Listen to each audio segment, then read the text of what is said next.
So, hi, my friends, Lou Martin here, and I am honored, truly, to be with another expert in grief and healing and the ways of the heart, my friend from up north in Canada, Maria. How are you, Maria? I'm very good. Thanks so much for having me here. Thank you, and thank you for your patience and your flexibility as you and I were juggling schedules and time zones and all that. Appreciate it. Absolutely. Yeah. Yeah. So you kind of reached out to me, so I want to give you whatever space you want to share with us what's on your heart here today. Well, I think I heard you the other morning talking about grief, and so many people are dealing with griefs of so many different levels. So for me, I really believe that we need to begin to understand that there's a difference between grief and mourning. Okay. And the grief journey is a sacred journey. And grief is what happens, it's our internal constellation of emotions and mental capacity and physical capacity, all of the symptoms of grief. This is our internal reactions to it. Right. And then how we convert that grief to mourning and an external expression so that we can release it and relieve it from our bodies. That's the journey, right? Right. And there is no expert on grief. The whole notion of experts on grief, we are leaders in grief. We have an understanding Right. of the journey and what the journey might ask and the different components of the journey. Well But said. every individual is so, uniquely Sure. qualified to know their journey through it. Sure. And so for me, it's about helping people to hear their own wisdom in their grief journey and relieving people from all of the myths of grief, because there are so many myths of grief that we need closure. That word closure just drives me, you Yeah. know? Yeah. Yeah. That's a brilliant start, my friend. That's a point well taken. Thank you. Yeah. I mean, everyone's experience, of course, is unique and personal and intimate and sacred. And we can show people the roadmap, but everyone gets to walk the path on their own, basically. Well, what I find in my practice is I don't know the roadmap. They know the roadmap. It's what I can do is I can identify the markers. So if they begin to show me where they are in their grief journey, if it's a forgiveness piece or if it's a guilt, shame, blame thing going on, wherever they are in that place of it, if they're just in excruciating pain because they can't imagine not being with their person anymore, Yeah. my favorite quote, and it comes from a number of different sources, but I think Mitch Albom in the book Tuesdays with Morrie Mm. really nailed it perfectly when he said, "Death ends a life, not a relationship," Oh, which yeah. was actually Morrie Schwartz quoting an otherwise philosopher. Okay. But that notion of death ends a life, so it's the physical presence of our loved one, but it's not the relationship. Right. And so when we understand that, we realize the reason we push against grief and we fight against grief is because everybody's telling us that we need this closure, that we need to bring the relationship to completion. And on our insides, we know that's so wrong. Sure. That's Sure. just so wrong. Sure. Sure. Yeah, I think that's a great point, hon. Our world is very afraid of death and dying. And of course, this is a season of death like nothing we've ever seen before. And and yeah, map signposts, everyone's journey is going to be, again, entirely subjective. But I love what you're saying about, of course, holding that space for the people that we encounter on this journey, so they can have that, to me, grief is a bitter gift. It shows how deeply we care. It shows how much we love. It shows how much the person means to us, meant to us, all of that. There's always all the things that people wish they had done or hadn't done or did differently, and we all have to make peace with that. And I like the distinction you're drawing there between grief as kind of the initial and immediate reaction and response emotionally, and then mourning as beginning to slowly integrate this loss into the living of your life and hopefully loving better and making more meaning out of your life and your relationships from that grief. Exactly. And the discovering of where the relationship is now. Because when we realize that, the relationship hasn't ended, then we can get curious about, so where is the relationship now? And the more we find where the relationship is now, whether it's in memory, whether it's an active conversation that we're having, wherever that relationship shows up, it becomes easier to let go of the physical. I was looking at a post somebody put up recently, talking about how it's been 5 months since their beloved spouse died, and they can't get rid of the stuff, so they think there's something wrong with them. Instead of people rallying around this wonderful person saying, there's nothing wrong with that. You're not ready to. Don't force yourself to. Instead, let's find where the relationship is. Let's just slow this down to the pace of your grief. Every grief symptom, whether it's physical, mental, emotional, social, every grief symptom is designed to slow us down because we need to. That's interesting. I've not seen that before, but that makes perfect sense. Yeah. Yeah, yeah. And also it really forces us to confront our own mortality. I was sharing a personal story about that before we got started here. And, that's the biggest challenge in life for any of us at any time, that we're mortal, that we don't have forever. And, our relationships don't have forever. And hopefully it's a catalyst. The people that have helped me with my grief and grieving are, of course, the ones that have done a lot of it. And as you also have done, I know, and really value that it's an opportunity to come to a deeper connection with all the mysteries of life, including God, Source, Spirit, whatever name you want to give to our loving higher power, and our need for that. And a lot of people, as we know, in our world of denial, to come back to my theme here, will do almost anything not to look at their mortality or the impact of their relationships or the lack of love in their lives, or any of these very difficult things that every one of us has to look at. Yeah. And when we embrace it and recognize it's a sacred journey, it's the grief itself will tell us exactly where we need to go to heal all of this stuff. Yeah. But because we do bury and carry our grief, we don't know as societies, and I'm going to put this blanketly, we Sure. really don't know how to grieve anymore. Funeral rituals have been changed, and in the time of COVID, it's changed completely. The ramifications of not being able to go through a funeral, of not being able to be embraced by your family and your friends in your deepest time of sorrow, that has long-lasting implications. Mm-hmm. And the degree to which we push it away and we bury it and we carry it, because if we don't express it, if we don't convert our grief to mourning, it goes somewhere and it buries and carries in our body, and we carry it inside of us. Yeah. And then the next time we lose somebody, not only are we dealing with that loss, we're dealing with the losses that have gone before, that have been buried and carried. Yeah. My teacher and mentor, Dr. Alan Wolfelt, says that grief awaits welcome. It does not await time. So again, another myth of grief, that time heals all wounds. Not true where grief is concerned. What happens is it gets buried and carried. And what COVID has done, I don't know if you remember in the early days of COVID, like in March and April, I think in the UK it was a bit earlier, it was about a month earlier, there was this wave of sadness that nobody could kind of put their finger on. And yet what seemed to be happening was buried and carried grief was coming up, because of course we were slowing down. Sure. And slow down is the awaiting that grief wants, right? Sure. That's that welcome moment.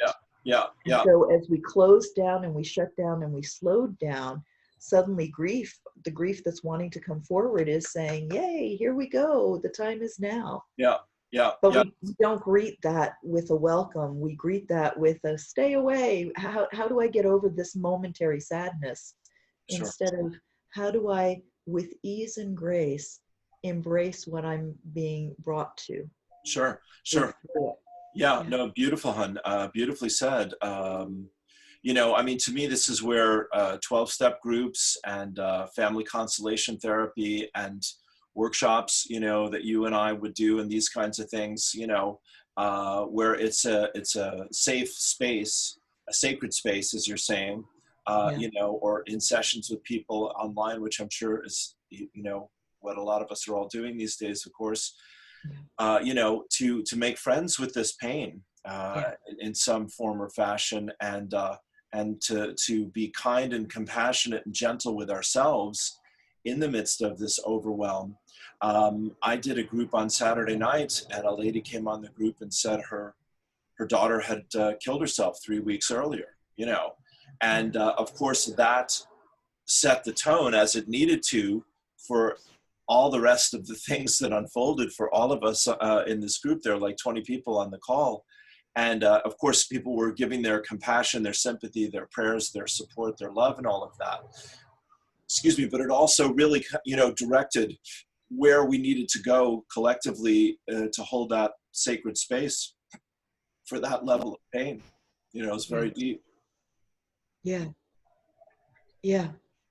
And to recognize that this woman who's lost so much in the physical realm really needs a safe space in which she can talk through what she's going through, without fear that people are going to give her advice, without fear that people are going to tell her what she needs to do or should do, or that that it's a welcome and safe space for her to explore for herself what the next step is. And in those early days, because I think you said that it was very early on, right? Oh, this was just a week ago. This week. Yeah. But the loss was just a couple of weeks, right? Yeah, just a few weeks earlier. Yeah. So it was early on in her grief. Yeah. So that's a very fresh loss. So, That's right. you know, she's likely still in that kind of shock state where we can kind of try and take action to mitigate what's going on. But this is a long journey that she's just starting out on, right? And helping her to breathe, because literally at this point it's about breathing. It's about moment to moment. And what you're saying about we're all working so hard, it's so true. I'm doing a live launch, and I've been doing this basically since April, where I do a free 9 days of come and learn what the myths are of grief. You know, come and learn what our grief avoidant patterns are, so that we can start to awaken to our grief and not be so afraid of it. And so the more I can get that out to people, and they can join us on that live launch, the more they get educated, not only about their own grief, but how to support somebody who's grieving. Yes. Because with COVID, with 20 million worldwide, we know somebody losses. My aunt were via Zoom a week for weeks. Yeah.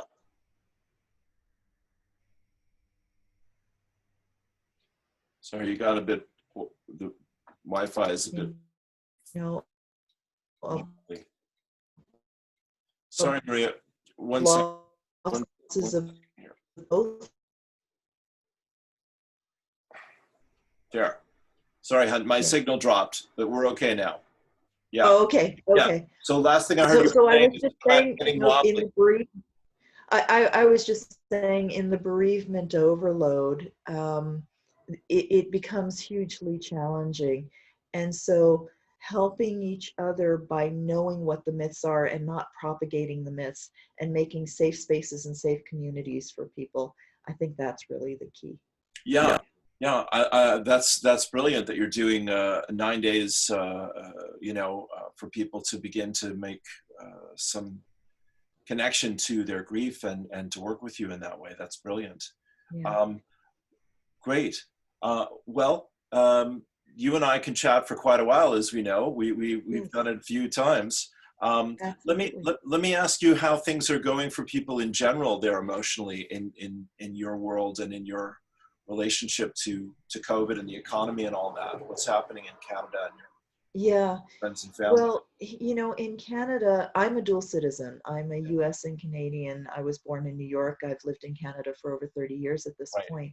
The relationship between the US and Canada has always been such a strong one. So many expats in Canada, so many expat Canadians in the US.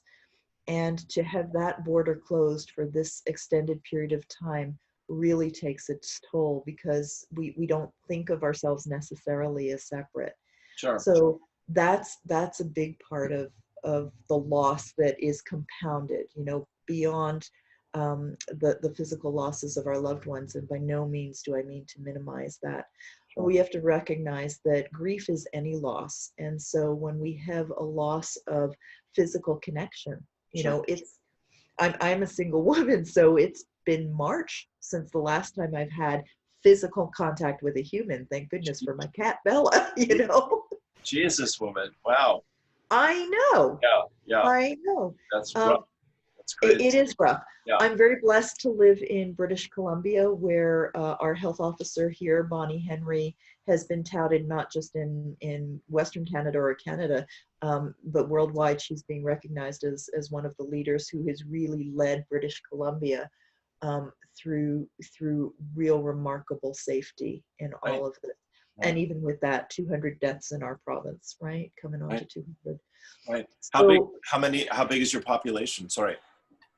that's a really good question. You know what? Oh, I okay. don't know. Yeah. I Yeah. don't know. We'd Sure. have to go online to check that one out. Sure. Sure. Um, So I, 200 seem huge or compared to what it could have been, yeah. we're recognizing, what the BC government did is they were brilliant at saying, we are learning this along with you. And Good. so we need your help in understanding what works and what doesn't work. And the way we're going to know is 2 weeks out from any event, we're going to know what the impact of that event was. And if we find that we did something that really helped our numbers, we're going to continue to do it. And if we find we're doing something that's not helping or is harming our numbers, we're going to go backwards. Very, And very so sensible. what she did, and of course it's not her alone, it's the combination of the medical along with the government that's supporting her in whatever she's saying we Yeah. need. Yeah. And so they've been monitoring the situation very carefully. So I think the 200 number, compared to what it could have been, is remarkable in Very good. the grander scheme. Right. Right. I mean, I've been lucky here in Ireland as well. Yeah. We had a physician who was running the country when this started, and Vikander is the prime minister of the Taoiseach, they say here in Ireland, and he's been very, very proactive.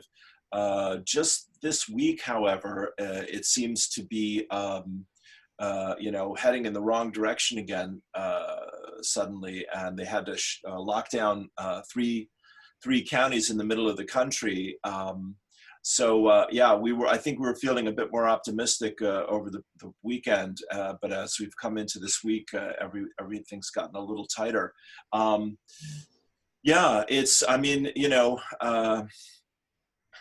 I'm sure you've heard me say on morning prayers or somewhere, these are the times we've been preparing for, even though we really didn't know that we were preparing for these times, Yeah.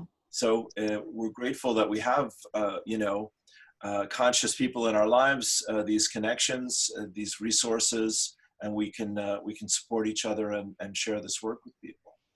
And to have that spiritual base. I know you come from Agape, I do too, and if it wasn't for Michael Beckwith and Agape, I would have been off the rails a long time ago. Okay. Right? That anchoring into knowing that there's something larger wanting to birth through this. Yes, well said.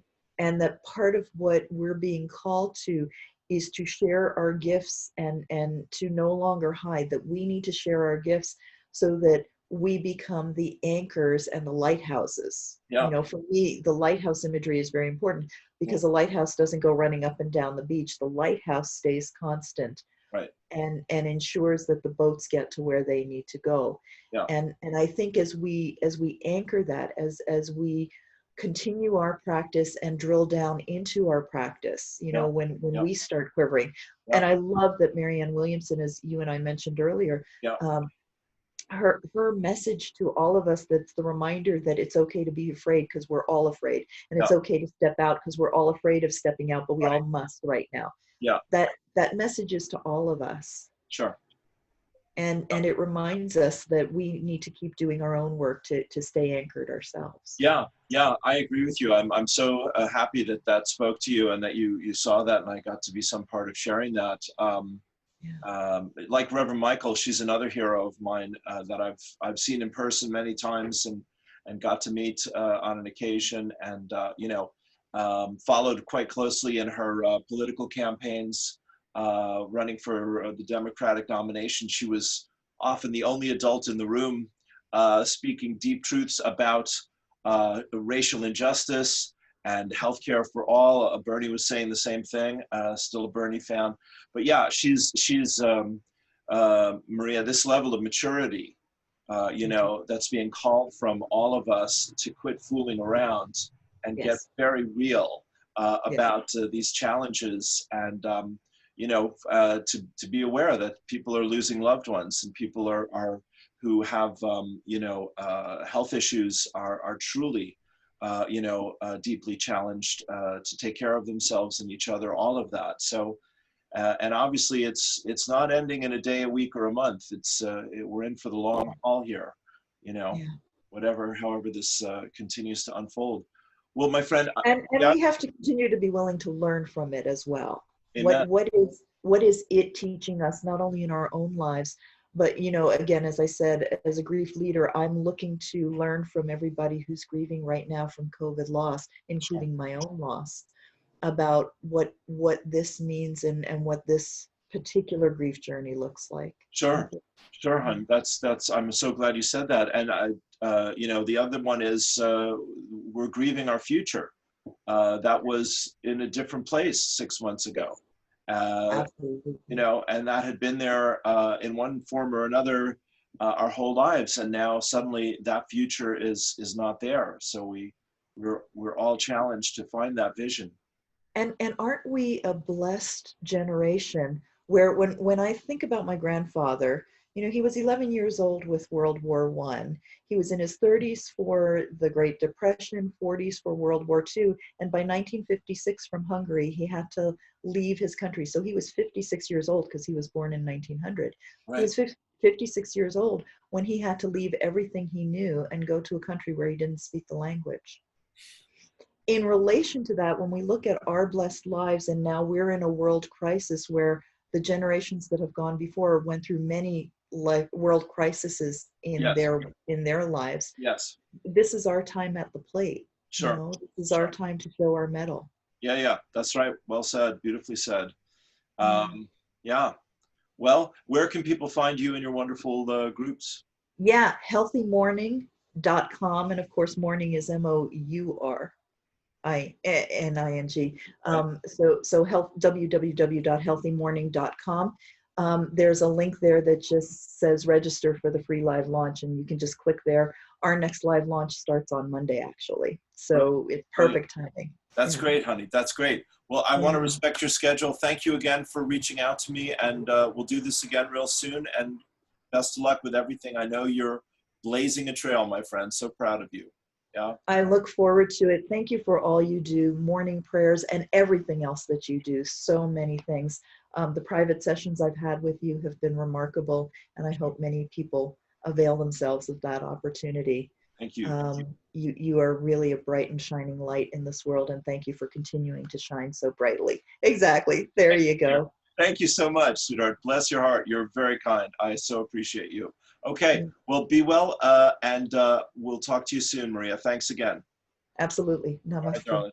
God bless.